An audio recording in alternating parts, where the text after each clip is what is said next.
Hello, I'm Callum Dilietto, and this is season 4 of the Flock Together podcast in partnership with the DMC Network. And we're here today at the Amano Hotel in Covent Garden. And I'm joined by Jody. Hi. How are you? Yeah, I'm good, thank you. How are you? I'm good. I was really struggling to remember our shared experiences, and I was like, what destination were we in with it? And then you said Switzerland, and it all came flooding back. Yeah. So we were trying to remember. I think it must have been 2021. It was the kind of first post-COVID industry thing I did. And we did Bern and Interlaken. That's where we were. And it was a fun group. I remember it being a really fun trip. But there were some strange experiences, definitely. The funniest part for me was that we were desperate to find somewhere open late, and everyone just wanted to have a drink. Mm-hmm.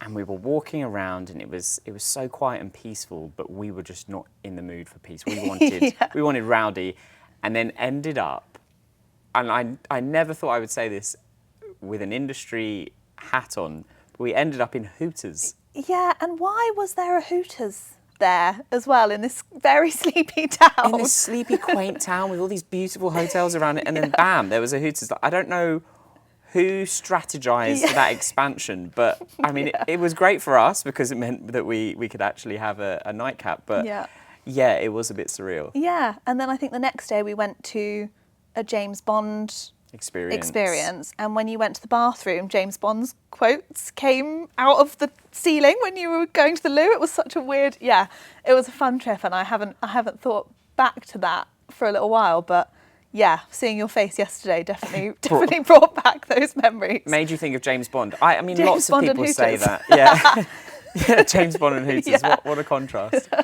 The first part of the podcast is kind of remembering. So what was the first ever kind of work trip that you went on? Again, when you sent me this question, it was fun to think back of what that was. And I remember being an intern. So I was really very privileged to get an internship at Yellowfish when I first started in the industry. And one of my first events, we went to Celtic Manor. And I remember thinking and I think before you get into the industry, I didn't really know what it was either. You know, people say we do exhibitions and conferences and incentive travel. And I was like, what is this? And I went to the Highways Electrical Association event at Celtic Manor. And I was put in charge of the expo, and I had all of these big lighting clients coming and asking me where their stands were and all this kind of thing. And I thought, this is really good. And I thought, at one point I thought, I must be a bit mad if I'm really enjoying telling people where to put their stands, but I really did. And I remember that evening, the event was all finished and we were having drinks with our client in the hotel bar at Celtic Manor. It was really, really busy.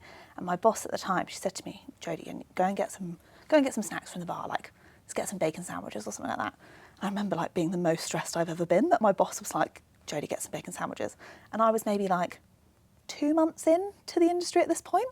And I thought, I've got to get this right. I've really got to. This is it. This is the biggest moment of my life. And the bar was like, no, we've got BLT. And I went, well, I'll just take the L and the T out and I'll just have the B bit, thanks. And they just wouldn't do it. And I remember going up to one of my colleagues and being like, they won't do bacon sandwiches, what should I do?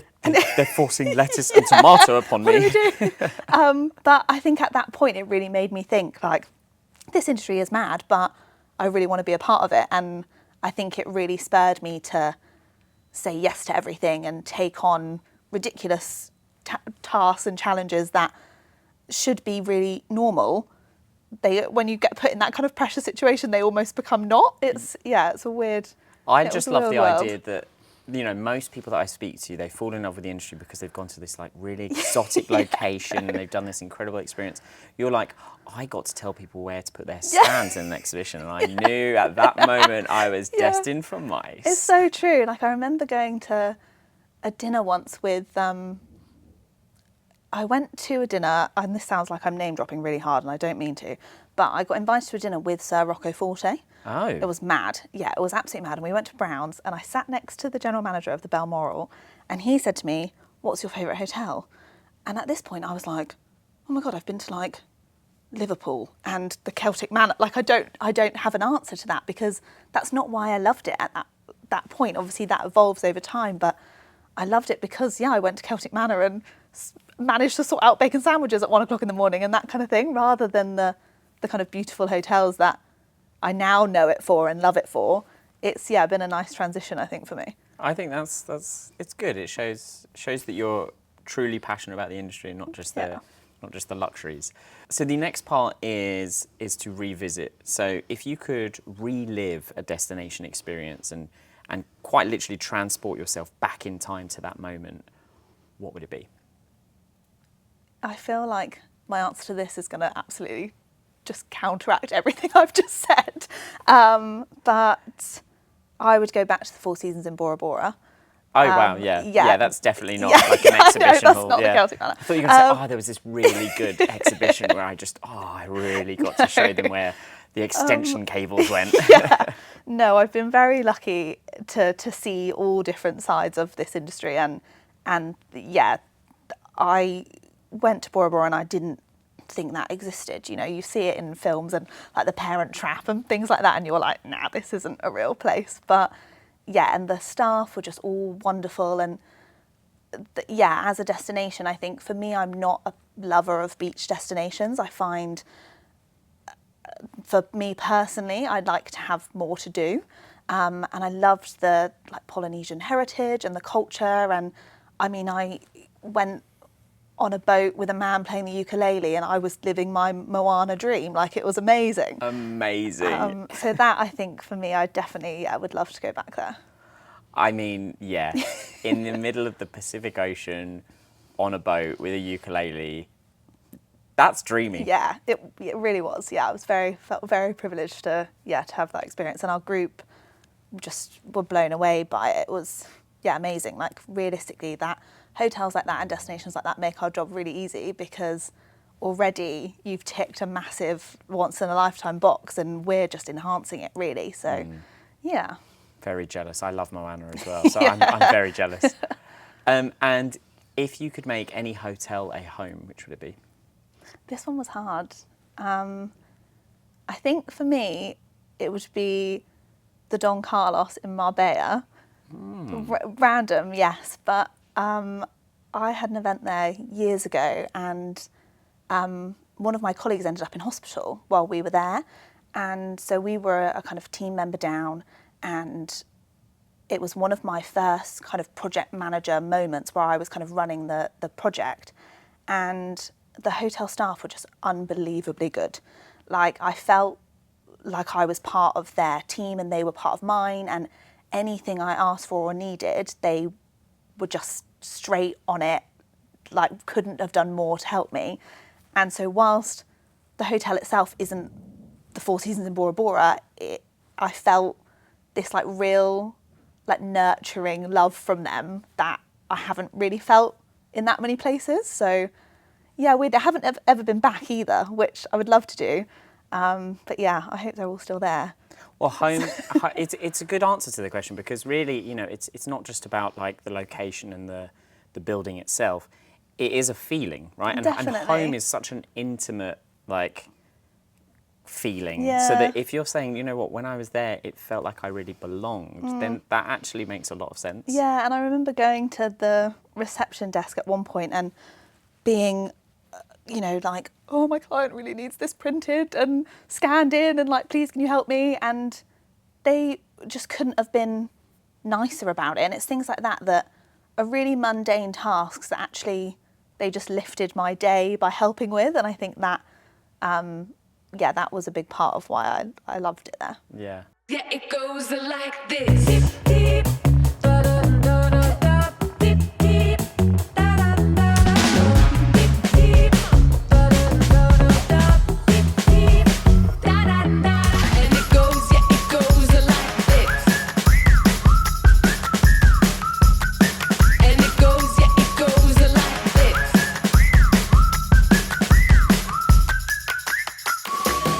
Yeah, around and around it goes. Where it starts, yeah, no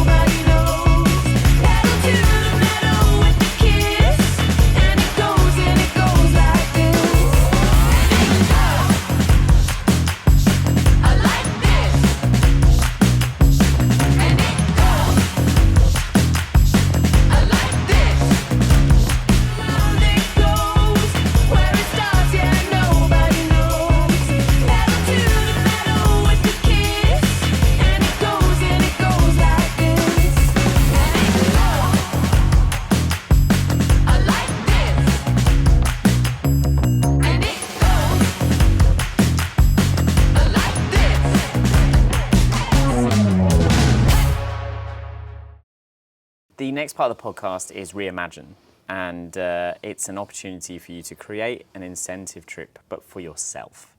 So where would you go? What would you do? And which celebrity would accompany you? Okay. When I first thought about this question, I felt like somewhere like Egypt really stood out for me. Like, I haven't been to Egypt before. I'm a bit of a history nerd. Like, my degree's in ancient history, so I love all of that kind of, architecture and culture that we kind of get glimpses into while we're doing this job, but, not necessarily get that much time to see fully. So I think I'd go to Egypt, and I think I'd want to go with someone like Simon Reeves or the guys from the Rest is History podcast or something like that, so that I could like fully immerse myself in learning all about it. Is that really Yeah. nerdy? No, I think Egypt, yeah. I've never been to Egypt either, and I remember from being a kid, I always found like the ancient Egyptians so fascinating, and even now, like the amount of, like my algorithm knows, like it will occasionally right. just feed me some sort Yeah. of pyramid thing, and I'm like, yes. Yeah, and it's not somewhere I know a huge amount about, and I think like I want to go with someone that can just tell me all about it, and I think that's one thing. We're super lucky with the amount of travel that we get to do in this industry, but there's so many times I go somewhere and the group's having a really amazing experience and I'm like, what are we looking at? And no, that's not for me to know really, like that's not, the tour's not for me, but I would love to have that experience. And I'm going to give you two answers, because my second would be to go on safari with David Attenborough for the exact same reason, in that he could just tell me everything about everything, and I think that would be amazing. Yeah, and I think the other exciting thing about Egypt is that even if you are bringing this really knowledgeable person with you to tell you stuff, even they don't know everything.